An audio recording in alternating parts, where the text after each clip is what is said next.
Vaayirasiin koronaa erga biyya teenyatti mul'ate ji'oota 3 lakkoofsee jira. Naannoo teenyattis akkasumatti torbaanowwan 3 dabree jira. Erga vaayirasiin koronaadhaa mul'ateen asitti kutaalee hawaasaa garaagaraa biratti haalli of eeggannaa maal fakkaata jechaa nutis daawwachaa turre. Arraanta namuu magaalaan Albaanii mee haalli hawaasni keenya baadiyyaa itti of eeggachaa jiran maal fakkaata waan jirratti bulchiinsa mootummaa naannoo uummata Hararii aanaa Soofii Araddaa Awbarkallee ganda Eraawatti argamna. Ganda kana keessatti namoota mana duratti meeshaalee ittiin dhiqatan qopheeffatanii jiran. Haalli itti fayyadama isaaniitu maal fakkaata? Hubannoon isaan waa'ee vaayirasii koronaa irratti qabanoo maal fakkaata? Ogeeyyoonni fayyaa hangam takka barsiisaa jiran?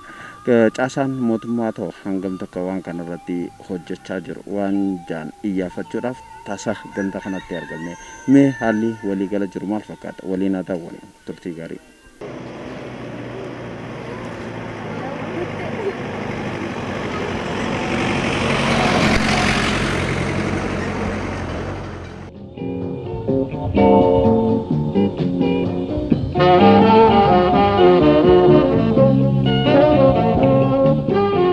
Araddaan Awbarkallee araddoota torban aanaa Soofii keessatti argaman keessaa tokko yoo taatu magaalaa Hararirraa gama kibba bahaatiin kiiloomeetira 8 fagaattee argamti.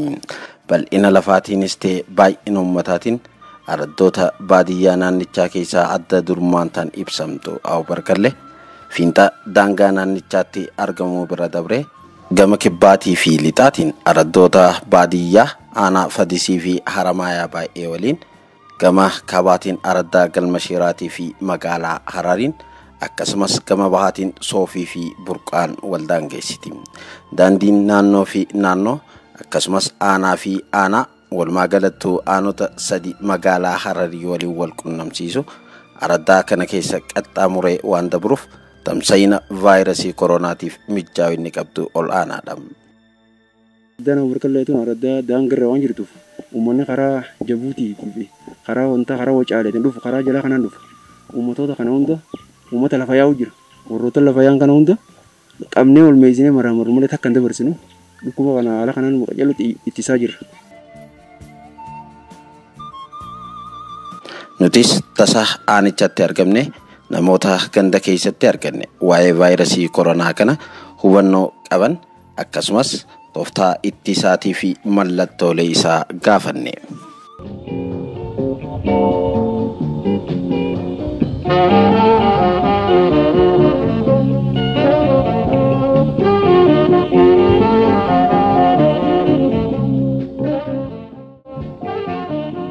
Dhukkuba kana itti firaadhaa kan jiru harka dhiqachuu qulqullumina isaa duraa akka dhibee itti jaanitti harka keenya qulqulleeffannee maasii kaannee addaan mitira takka addaan fagaannee akkasitti eeggachuu jiru.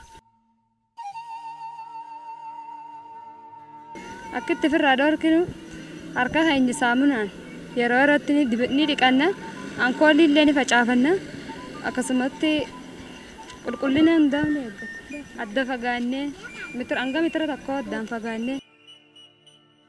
Akka itti firaadhaa jiru harka keenya deemnee gidee dhufnee osoo mana seenne harka dhiqannee ogguu dhiqannee booda mana keenya seennee akkasii gidee maallaqa fuunee maallaqa gidee fuunee gabbaanee harka dhiqannee aankool facaafannee ogguu nyaata dhiyeessachuu deemnus akkasumatti harka keenya dhiqannee achii booda saadasa keenya dhiqannee nyaatatti dhiyeeffannee ogguu keenyus akkasuma kaannee.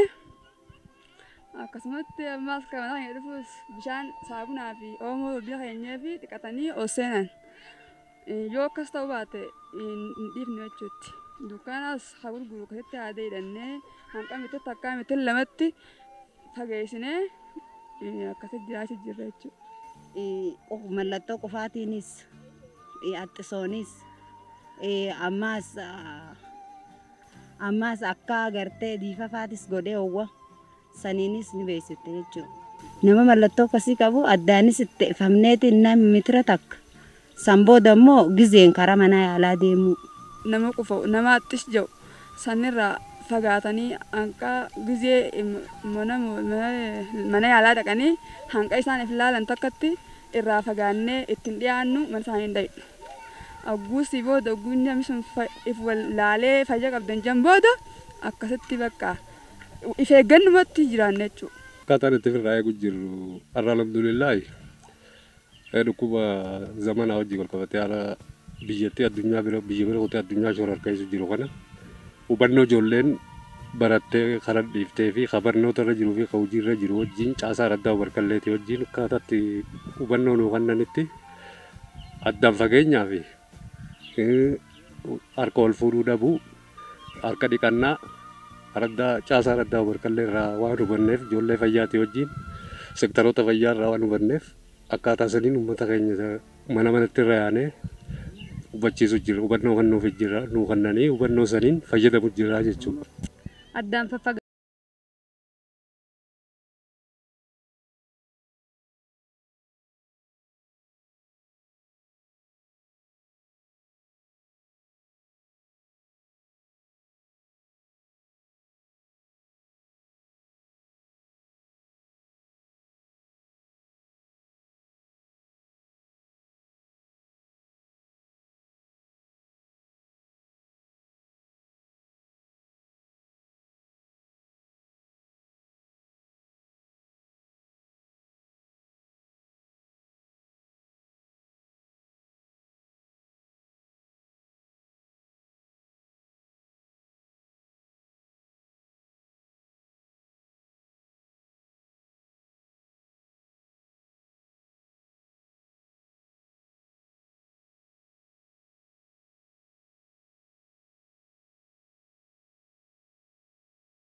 jara san irratti illee dura bu'aan akka gamaaggamu eessa akka ga'an maaliir akka ga'an akka kana hojjetan abbaa araddaatiif uummata ijoollee teenya warra as keessaa baratanii akkasuma ogummaa adda addaa irra jiran hedduu galatoonfachuu barbaanna. Gizee barsiifnu gizee dhaynee barsiifnu akkaataa koovid dhukkubni kun dhukkuba yeroo ammaan tana addunyaa tana yaaddeessaa jiru waan ta'eef dhukkubni safaadhaan laaftuuf laalanii miti uummanni keenya hubannoon isaan qaban nama dhufeef qaban hun dhufnee waan jawamu jira. Ilaalcha keessan keessaa balleessaa dhukkubni balaan takka bubuute kanaa saniin qabdu hunda waliin dhoowiti. Kanaafuu nama keenya hunda hubannoo kana kanaa tana ilaalcha keessan keessaa dhoowine akka isaan adda fakkaatanii dhiqatan isaanii dhiqatanii maaskii godhatanii nama haareeni ganda yoo seene akka nu dawwalan koolillee akka hin fidanneen barsiisnee jira nama haariyaa. Bu'aa itti fayyadama isaanii gisee ilaalle irra deebinee ilaalu jira.